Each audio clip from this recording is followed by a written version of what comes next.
Good morning. This is Sean Webb, and I'm your Director of Community Engagement for Desert Sands Unified School District, as well as I'm the Director of the Desert Sands Educational Foundation, and you're watching Classroom Conversations.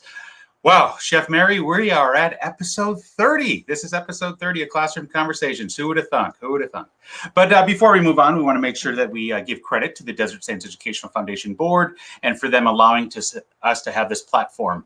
I would like to go ahead and read their mission statement. The Desert Sands Educational Foundation secures funding and awards money to provide supplemental resources that enrich and enhance student learning in the Desert Sands Unified School District. And they do this with their vision statement. In partnership with public and private sectors, Desert Sands Educational Foundation financially supports creative and innovative programs that enrich and enhance educational experience in academics, the arts, and extracurricular activities that engage all students and staff in DSUSD. And we have an exciting day today because we're going to talk a lot about the foundation because we have our foundation president, Patrick Callison, who's going to be joining us. But before we move on to that, I've got some important information to talk about here. We've got online registration going on. So during the October 20th board meeting, the school board modified and approved the plan for return in-person learning. So the revised timeline, I've talked about it a little bit here, but I want to just give some more information. But with the revised timeline, we have a start date for athletic conditioning effective immediately on a voluntary basis. I've been sharing that I've been seeing the athletic teams working on and so forth. They're allowed to be up to 10 in a cohort working with one coach. And it's kind of cool how they're doing that with football. I saw that at La Quinta and I saw it at Palm Desert, where they have 60 kids out there, but they are in groups of 10. And they have 20 to 30 yards in between them, and they only have one coach. So everybody's working away here. The start date for small group services on a voluntary basis for students with acute needs beginning November 9th. So that's going to be coming up. Anticipated start date is January 19th, 2021 for all pre-K and 12 schools subject to prevailing public health guidance at that time.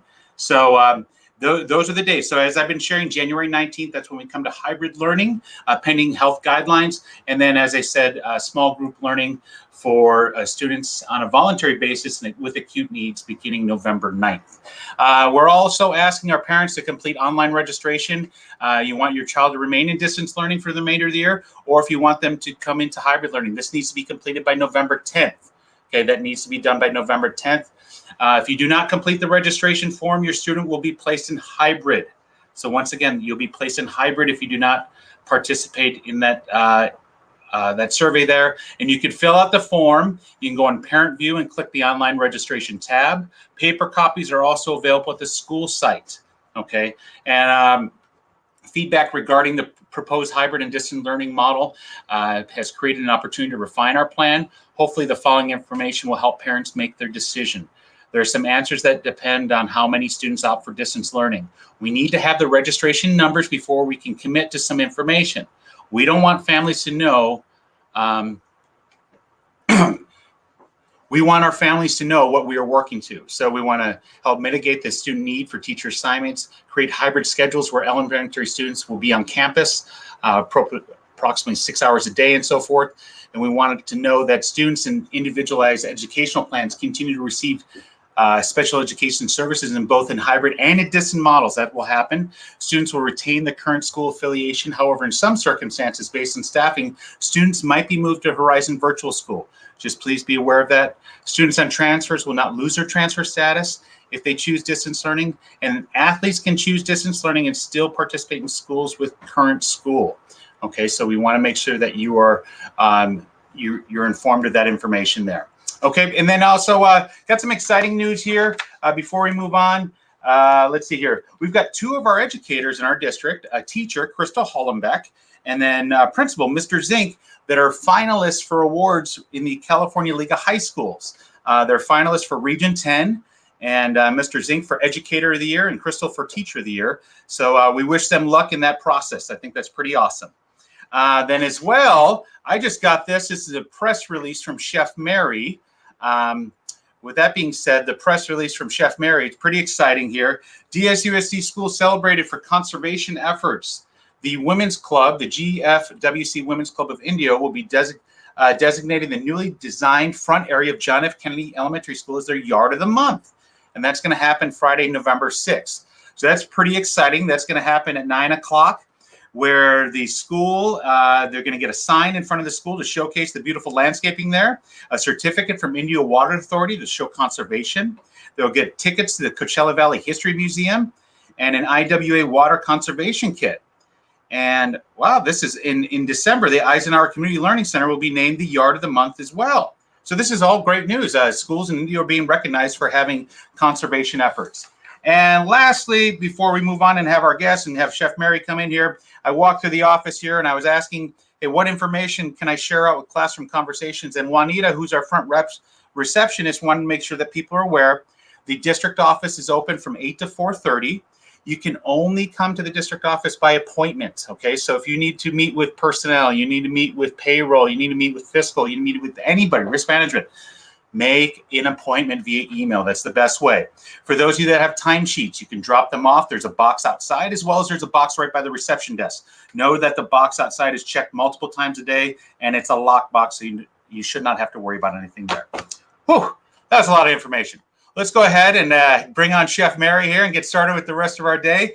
We got all that fun stuff there. And then we're going to bring on Mr. Callison to talk about the foundation. But let's see here. Good morning, Chef Mary. How are you doing? I'm doing well, thank you. Good morning. That was incredible news about our landscaping projects. That's two different school sites in India that are being recognized. And that's just outstanding. And we work closely with, who is it? We work closely with Brooke Bear over there at the City of Indio, who we're coordinating that with. So it's pretty cool. Well, I think it's nice to have a good curb appeal for our schools because it gives us, it's almost like when you sell a house. You know, if you walk up and the grounds look really, really good, you have a nice feeling that everything else is well kept inside. Oh, yeah. Oh, yeah, definitely. Most definitely. So I know that he's got a very busy day going on. And actually, it looks like he's walking through his office. So we might hold off on bringing him in here.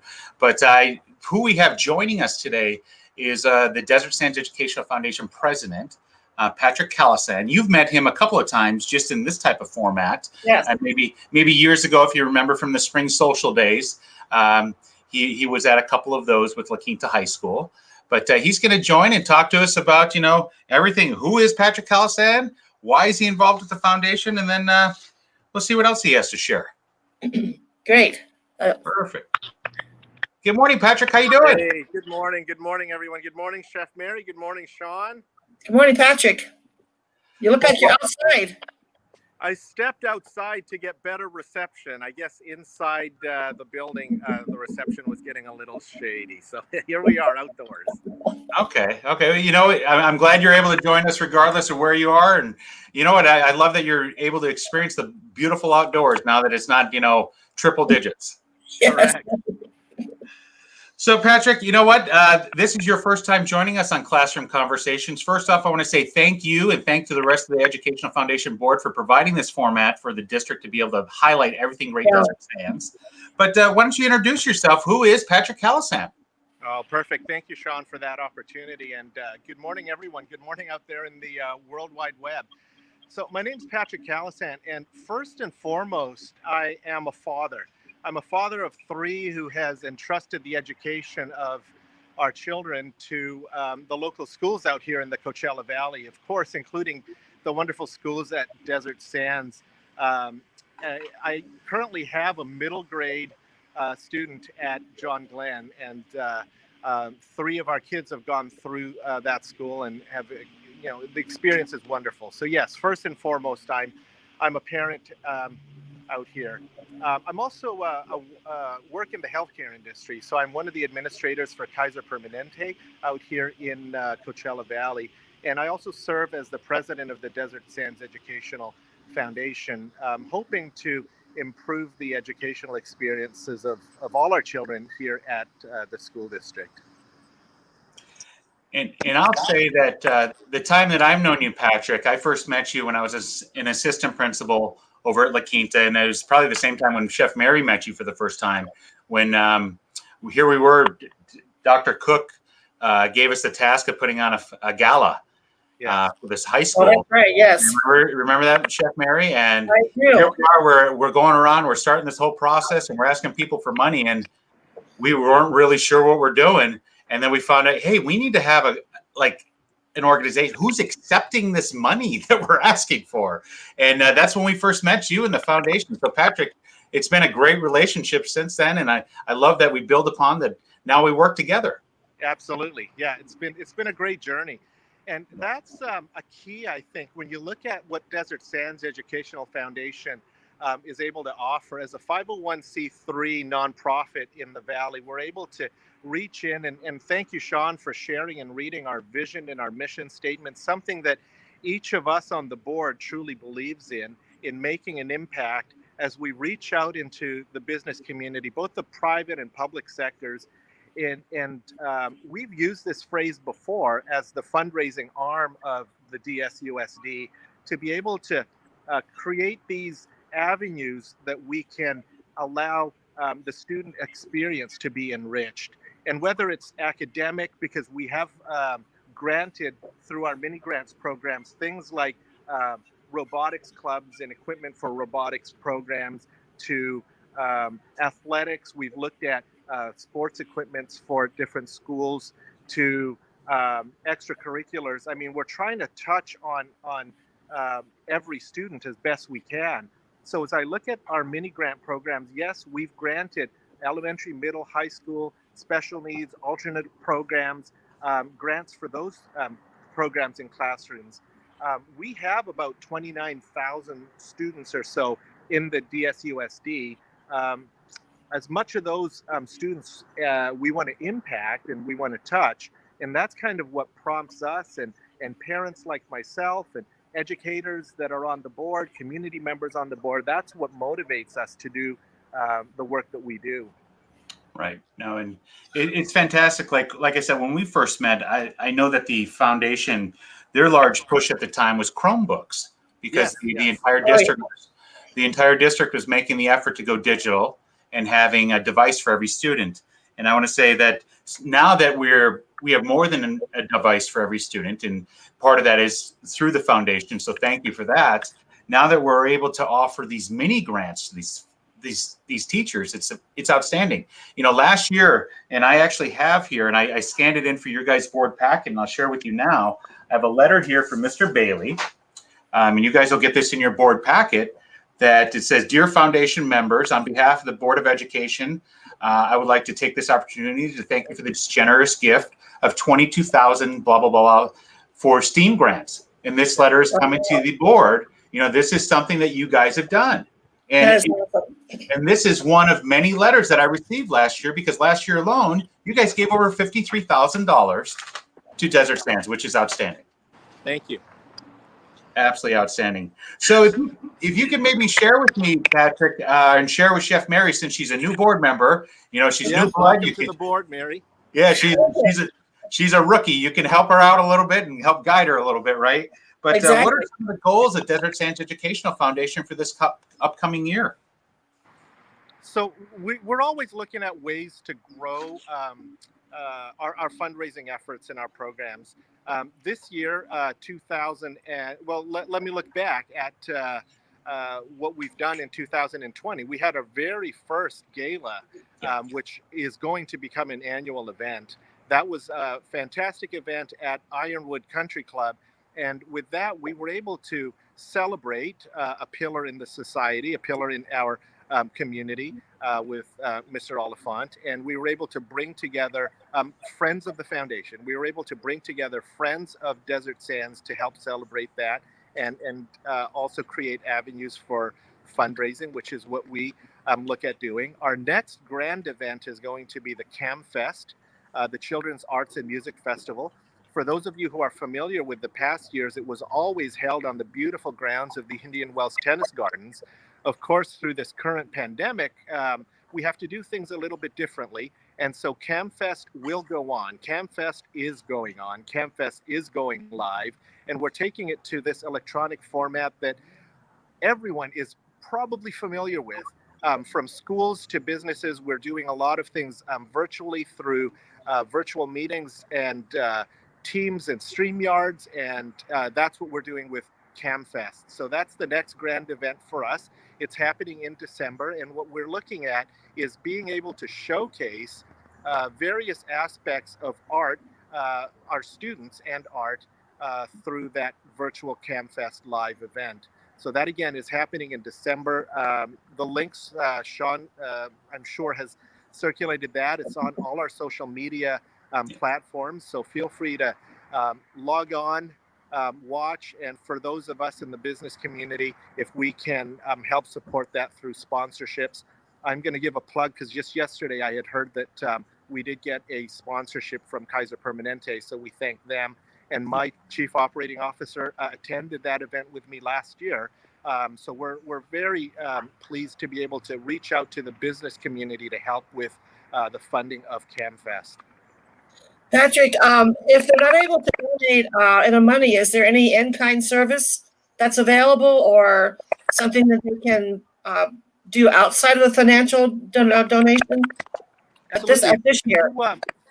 If anyone's interested, jump on our social media sites and reach out to us. In previous years, when we were on site at the Indian Wells Tennis Gardens, we did have the benefit of receiving in-kind donations from community members, which we're so appreciative of. But yeah, reach out to us and we can see what we can put together. We certainly want to be able to showcase you, your organization and your business to our front-facing folks, which again is about 29,000 students in our district. And we have over 2,000 staff, credentialed and classified staff. So yeah, it's a good population for business owners to advertise to. So those are the sponsorships that we were looking at. And I'll tell you, Patrick, I don't think you've even heard this yet because we haven't had our November board meeting yet. We just had our October one. Yes. But we had Christy on with us on Tuesday, and she was happy to share that we have some of our usual sponsors that are coming back for CamFest, even though it's not a physical event where we have everybody there, but they realize that we are still operating, we still have our same needs. But we got Dennis Wolver and Kelly, RBC, Provident Bank, Anderson Atkins, and the law firm. And with your donation that just came in, from what I understand, that's about 15,000 that's come in so far.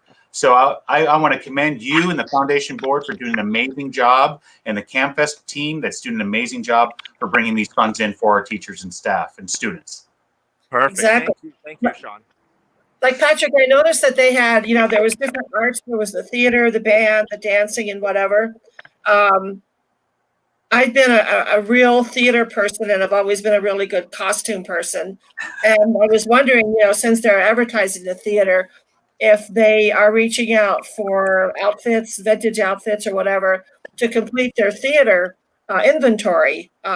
If people could bring them forward, if they did, like where would they drop something like that off? Like maybe a band instrument or whatever that might, complement that program. Sure.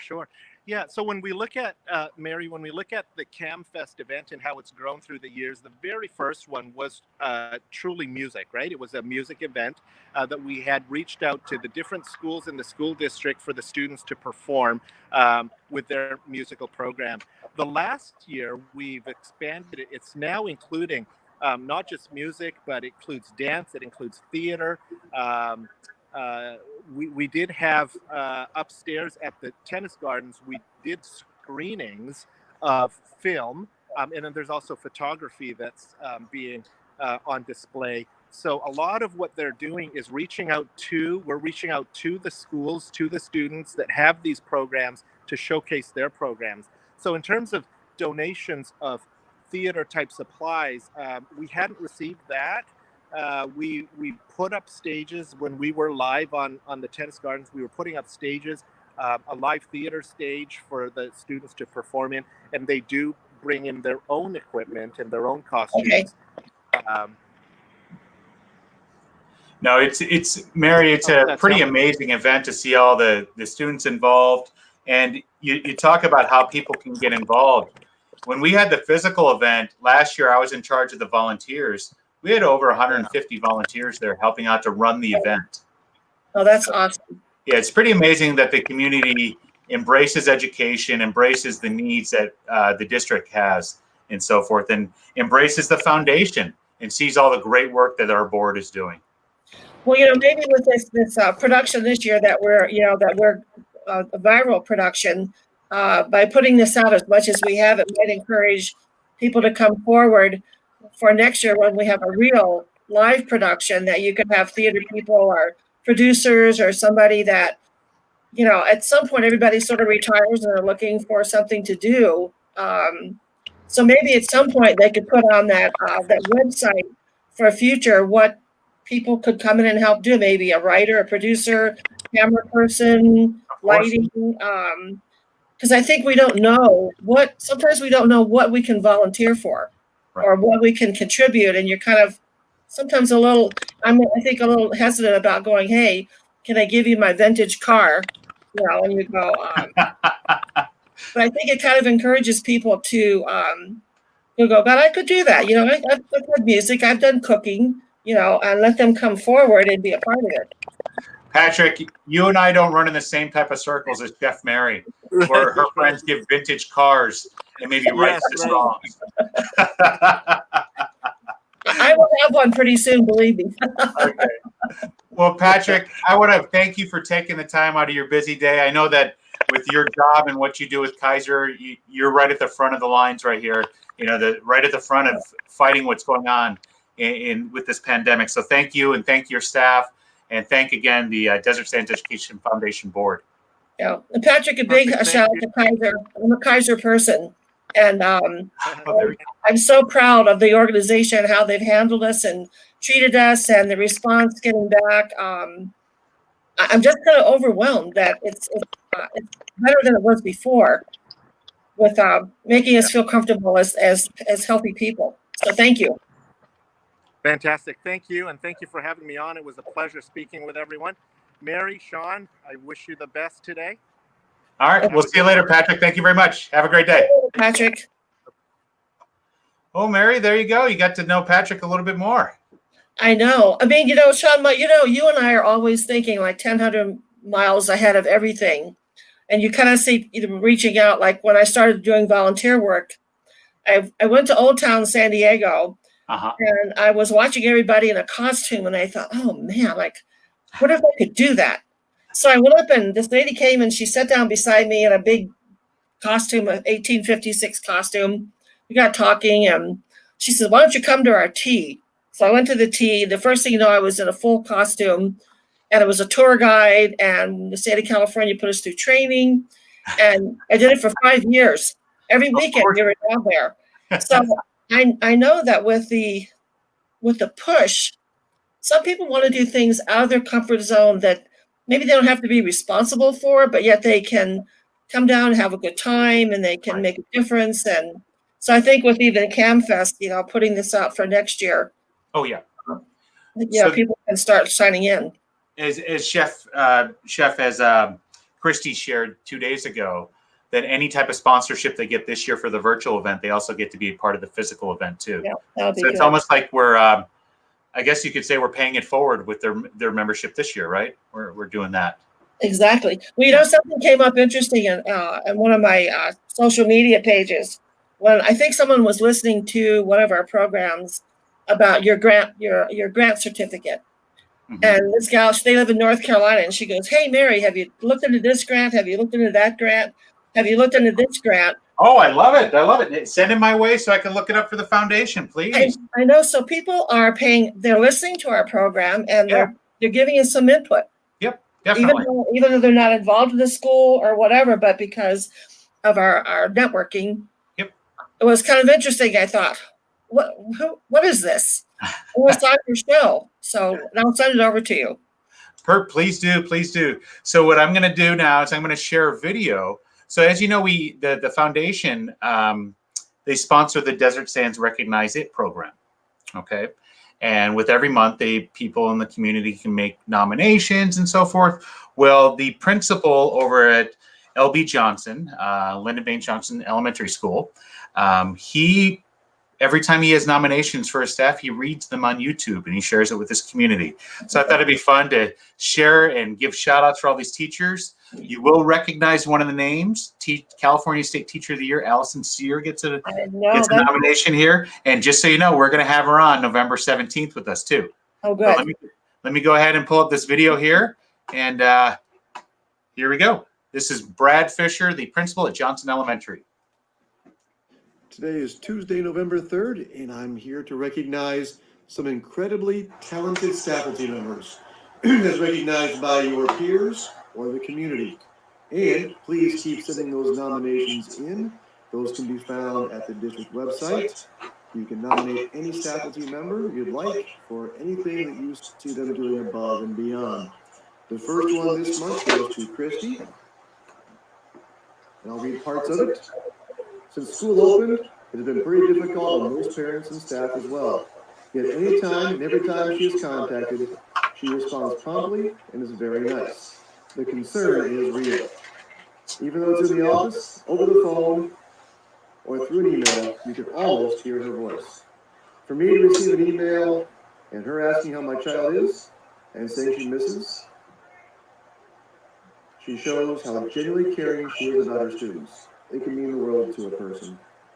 And my daughter received nothing but the best from the principal to the lunch ladies to the grab-and-go meals, and she's so happy to be a part of the Longhorn family. So, way to go, Miss Christie. There's another one for Miss Christie. I'm a parent at LBJ. I've always been impressed with the amount of work Miss Christie takes on and how well she manages it. On the first day of school, it was crazy to say the least. And of course, she handled it like a pro, and we appreciate you, Miss Christie. Again, I'm reading parts of them. These are great recognitions. To Miss Isabel, you've been with Johnson for many years now. This person met you 14 years ago when her daughter started here, and she has several children attend LBJ. Since day one, Miss Isabel has been very nice and friendly. She's always very helpful and always has a smile on her face. She's a very busy person, but you are always greeted by name the moment she sees you. It's amazing. You can tell by her body language and tone of voice that she loves her job. Awesome. Ms. Shafter. Brooke is an awesome teacher that works hard to keep her distance learning interesting and to her kindergarten and first graders. All of her kids, no matter what their disabilities are included in the lesson, and she cares about each student. Outstanding. Ms. Custis. Ms. Custis seems to be really patient and communicates with all students on the first week of virtual learning. Throughout the work, she communicates a lot of information to help students get connected and help parents with all the information. She does well working as a team to meet new challenges and looking forward to a great year. Another one for Mrs. Custis. She's so helpful and kind. This person's child feels lucky to have her as his second grade teacher this year. You are understanding and patient. And I'm sure, as many other parents, I was nervous for my child starting the new school year with virtual learning. But I'm confident that we will get through this together because we have Ms. Custis' help. Ms. Sear. It was only the second day of school, and I was already really overwhelmed with everything trying distance learning. I tried to help my son, but only made it more difficult for both of us. This person really appreciates you. You spoke to this person, Ms. Alex Sear spoke to me with such a gentle, understanding tone that she led me and my son right to a state of mind that we are not alone. And we will get through every challenge before us. She's an asset to the LBJ team, and you get her state teacher of the year vote as well. And to Miss Mesa, no reason listed, but just Miss Mesa's awesome. So she is incredibly talented. So congratulations to all of our most recent incredibly talented staff members. Pretty amazing, huh, Mary? You know, I am such a proponent of people writing thank you letters and things like that. And we've lost that art completely. We get something and we just, you know, you like it and whatever. Maybe you may say thank you on the text message or email. But I think when you put it in writing and that person opens that information, it's very important, you know, because it just doesn't take time, makes you feel good that you just really want to say how much you appreciate what they do or what they gave you. And I think we need to really focus on that again in our future, is to recognize these people that they don't have to do those things. So I'll tell you, I inherited this program. I was told, hey, you're overseeing the Desert Science Recognize It program. I said, okay, perfect. And it just does itself. It's amazing because this last month, as I shared, we had 51 nominations. Out of that, over half 33 of them were from either a parent or a student. The other portion was from staff recognition of one another, which, to be honest, that's how the program was started for. It's just great to see the parents and the students do it even more.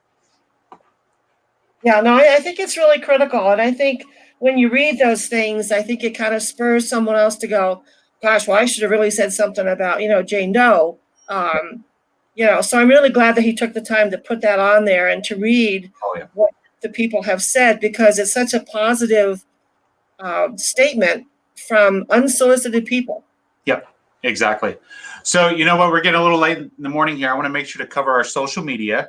Let me go ahead and bring up our Facebook feed here, see what's going on with Desert Sands. You can see us. We're broadcast. As soon as you go to their page, look at that, Mary. We're the first thing that pops up. That's We're awesome. doing a live feed right now. You can see that we reached over 20,000 people in the last week. That's a good number. But there, I'll give you a little what's going on here. This is Mrs. Bishop. She is the principal over at Truman Elementary School, and I visited their school and their meal distributions yesterday. They're seeing anywhere from 125 to 175 families every Monday and Wednesday. So that's pretty great. That's over 30% of their population. So that's good. They could definitely see some more, but I will tell you, right across the parking lot is La Quinta Middle School. So some families go to the middle school as well. So are you seeing more people are coming in for the meal program than before? Is it numbers increasing? I've been talking to the different sites. So I'll tell you, in Palm Desert, it's not always the same as Indio, or Indio is not always the same as La Quinta and Bermuda Dunes, et cetera. But I will say gradually the numbers are increasing. Okay. It just goes with the times of what's going on, right? The longer we are in this, unfortunately, the longer it's going to happen. But and I think people are feeling more comfortable about coming over and getting meals and whatever, because I'm sure that has to be a little intimidating. Of course. You think, well, I don't really need it, but I think one of the parents that I am aware of in San Diego, they said, well, we're perfectly capable of taking care of ourselves, right, and give my meals to someone else. Yeah, no, and we definitely have families that go ahead and do that. Yep. So that was our Facebook feed. Let me go ahead and I'll bring up our Twitter feed here, so you can see what's going on with us in Twitter. Here we have Mr. Bailey tweeted out this information here about different classrooms that he visited at Madison and Jackson. And you can take a picture of what's going on with the learning on and so forth. So these are like mini studios. Look at these pictures of these. These are all teachers learning. Oh my gosh. And then take a look at how this teacher has their desk set up. So they have as if they got students there. So I think that's pretty. Yes. Yeah, definitely. Here we have, I talked about this earlier. This is Mr. Lawson. He is the principal at Indio High School. He went ahead and tweeted this information out about Crystal Hollenbeck, Indio High School Teacher of the Year for Region 10 finalist for California League of High Schools. You know, we're getting great kudos with all of our teachers in Desert Sands and our staff. And as I shared, Mr. Zink, I actually worked for Mr. Zink 2 years ago at Palm Desert High. He's up for Educator of the Year as well. So some great things going on there. Want to remind families about the College and Career Roadmap series that we have going on. These are the different things that are available, and these are all free.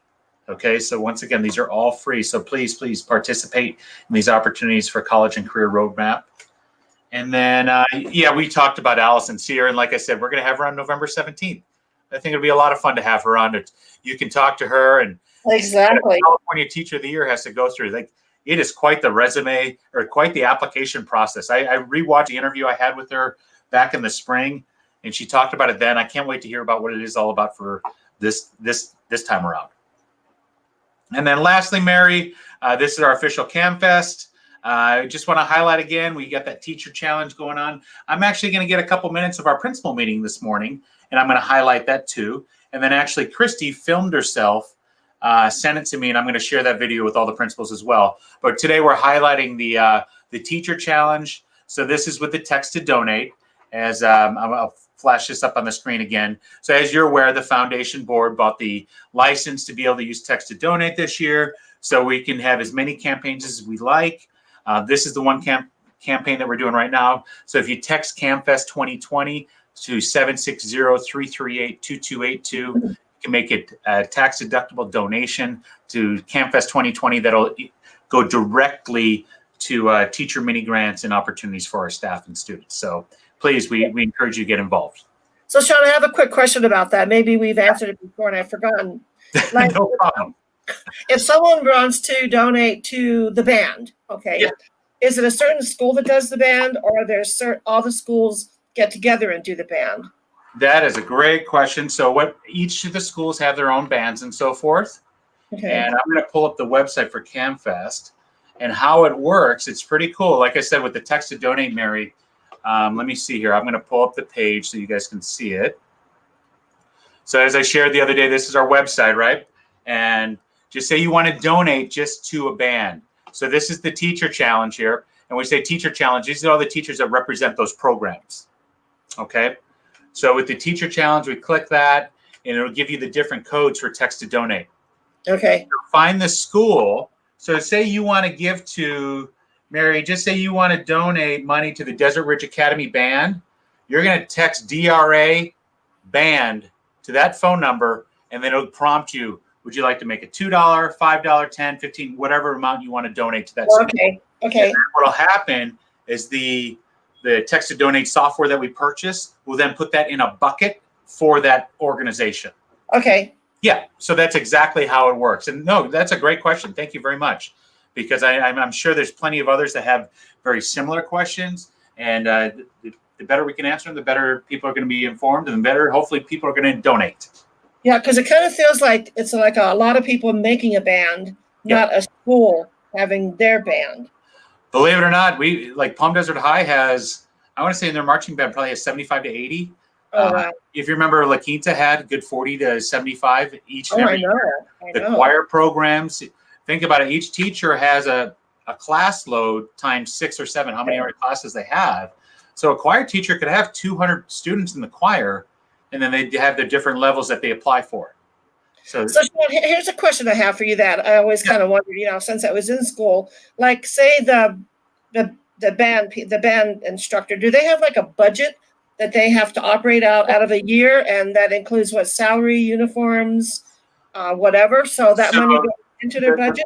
The budget is more along the lines for their activities that they want to go ahead and do with their students and so forth, the type of equipment they may need to order. And then every so often, just like they do with athletics, where they have to reorder uniforms and so forth, same thing with band. They'll get a larger allotment to go ahead and do something like that. Okay. But I'll tell you, some of the band directors in our district are some of the best fundraisers around. I'll give you an example. Mr. Lake over at Palm Desert High, their band boosters, his budget every year, he operates under a budget of about, I would say, just under $200,000 to operate that band. And that's a lot of it is transportation costs. The budget that is allotted from the state of California that comes through the school and so forth is probably, I'm just going to throw a number out, and I'm just speaking like what I know what Sherry got for the culinary kitchen, which is only about $5,700. The band budget is probably maybe double that, because they may have more students. It's only about $10,000, and that's probably a high number. And I could probably find out the exact number for you, Mary. But that's so. Go back to what you were talking about, Mr. Lake and his families and everything. They're constantly doing fundraisers, and good thing they have a large foundation over at Palm Desert. They have their own foundation that raises money for their schools and so forth. But I'll tell you that a lot of the times the band organizations, the different organizations on campuses that make money, they're able to make money because there's people on campus. Can't do that right now. Mr. Lake would make that much money and make the money for his budget because they would run the concession stands at the football games. So you can see where they're making money there. He would also do sales of barbecue and so forth. So there's a lot of what ifs going on right now with the pandemic. Well, I think for me, like, you hear in the news that, the funding has been cut for the arts program.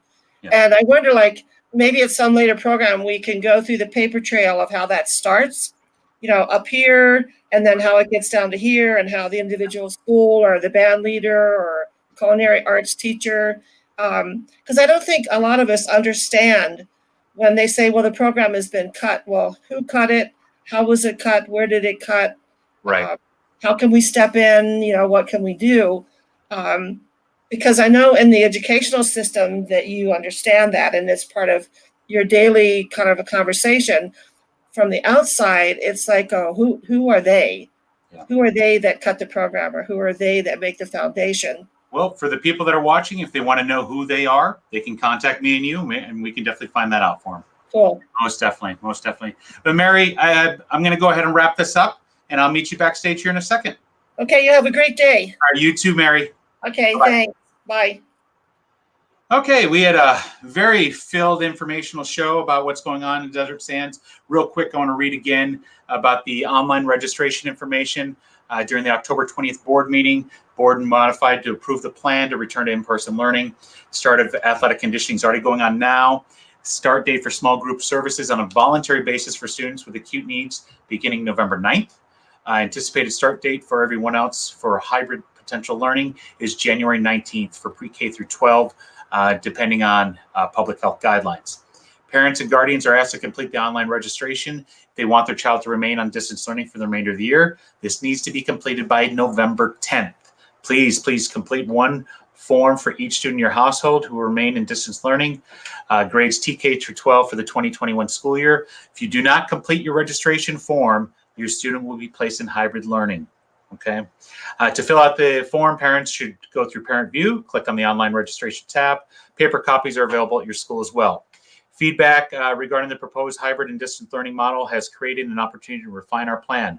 Hopefully the following information will help parents make their decision. These are some answers that will depend on how many students opt for distance learning. We need to have the registration numbers before we can commit to some information.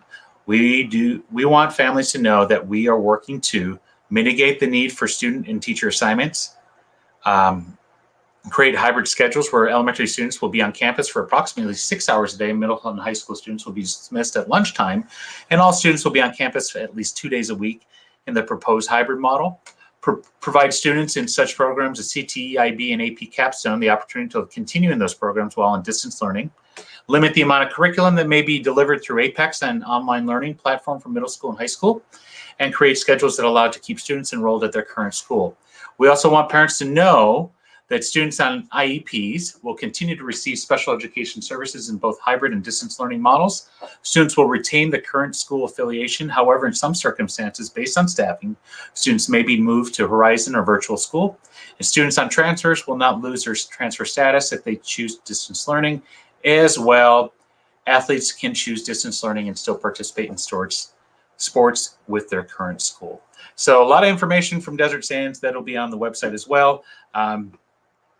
So we will be back with you on Tuesday with Classroom Conversations. Got some information coming out as well on Classroom Conversations. I also have some visitors next week who are going to be some more board members, as well as we're going to have Martha's Village and Kitchen come on and talk about their turkey trot. So you guys have a great day. Make sure to wear your mask and wash your hands. Be safe. Thank you.